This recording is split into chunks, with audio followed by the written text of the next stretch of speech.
Edukasyon sa Pagpapakatao, Grade 4. Aralin 3, maayos na kaisipan, may tamang pagninilay. Sa araling ito, nakapagsusuri ng katotohanan bago gumawa ng anumang hakbangin batay sa mga nakalap na impormasyon.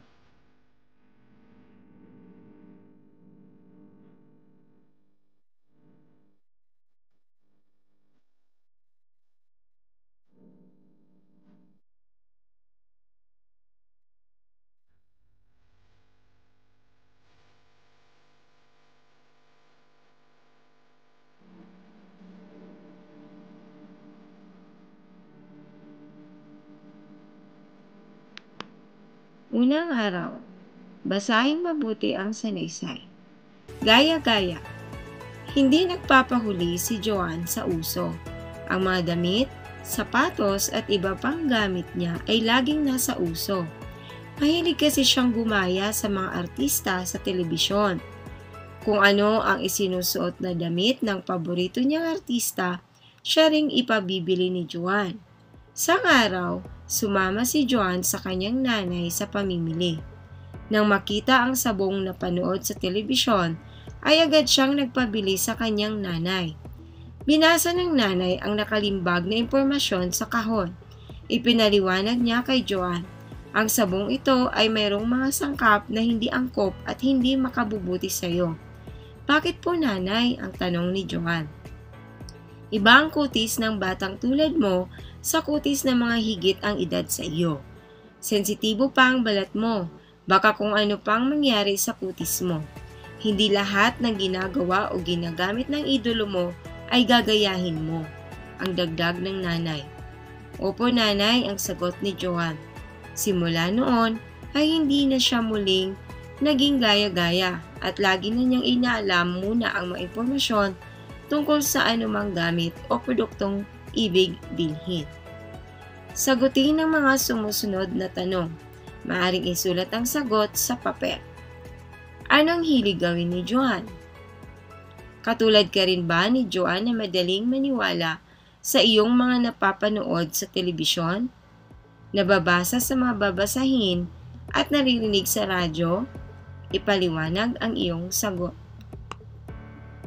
Anong dapat tandaan upang masuri ang katotohanan bago gumawa ng anumang hakbangin batay sa mga nakalap na impormasyon sa mapatalastas na nabasa o narinig? Sa iyong palagay, bakit mahalaga ang pagkilatis ng mga patalastas na nabasa o narinig? Paano mo naman masusuri ang mga patalastas na nababasa mo sa mga pahayagan at mga magazine? Paano mo sinusuri o kinikilatis ang mga produktong binibili mo? Itala sa ibaba. Basahin mabuti ang salaysay. Pagsunod-sunurin kung alin sa mga sumusunod ang iyong bibigyan ng pansin sa pagkilatis ng mga patalastas na nababasa o naririnig. Markahan ng 1 hanggang 6.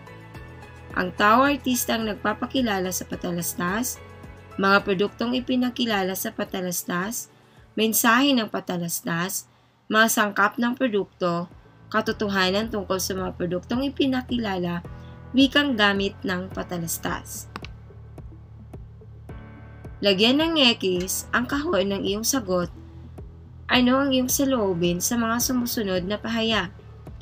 Mahalagang alamin ang katotohanan sa mga patalastas na napapanood, nababasa o naririnig. Hindi lahat ng patalastas ay dapat paniwalaan o sundin. Alamin ang katotohanan sa likod ng mga patalastas. Magtanong o sumangguni sa higit na nakakaalam tungkol sa produkto. Basahin ang lahat ng impormasyon tungkol sa produkto bago ito bilhin o gamitin. Mga pahayag. Sang-ayon ka ba? Di sang-ayon o hindi tiyak. Lagyan ng check or X. Kaagad na maniniwala sa mga patalastas na napapanood o naririnig. Unawain muna ang mensahe at layunin ng patalastas. Ilipat ang istasyon ng telebisyon o radyo kung patalastas na. Bilhin ang mga produkto dahil nakakahikayat ang mga patalastas. Hindi lahat ng patalastas ay mabuti para sa mga bata. Pumili ng 2 halimbawa ng patalastas na iyong napanood o narinig. Gumawa ng talaan kung ano ang dapat mong isalang-alang at kung paano mo makikilatis ang katotohanan sa mga patalastas. Mga gabay sa pagsusuri ng palabas sa TV. Kilatisin ang mga pinanunood sa telebisyon. Gawing gabay ang pag-uuri o marka ng palabas bago ito panoorin. Laging isaalang-alang ang kahulugan ng maklasipikasyong G o General Patronage, PG Parental Guidance, at SPG Strict Parental Guidance sa pagpili ng mga panunuoring programa. Unawain ang mga tanong at isulat ang sagot sa iyong papel. Ano ang iyong ginawa kapag nakikita mo ang markang SPG sa programang pinanunood mo sa telebisyon? Ilarawan ang iyong nararamdaman kung ikaw ay nakakapanood ng mga programa o palabas na may temang hindi angkop sa mga bata. Sa iyong palagay, ano-ano ang mga mabuti at hindi mabuting idudulot ng panunood ng sine at programa sa telebisyon na may uring SPG?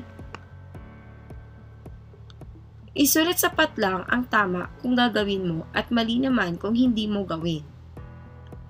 Hihingi ako ng pahintulot sa aking mga magulang. Aalamin ko ang klasifikasyon ng programang panunuorin bago ako magpatuloy sa panunood. Palihim ako magtatago para manood ng sine.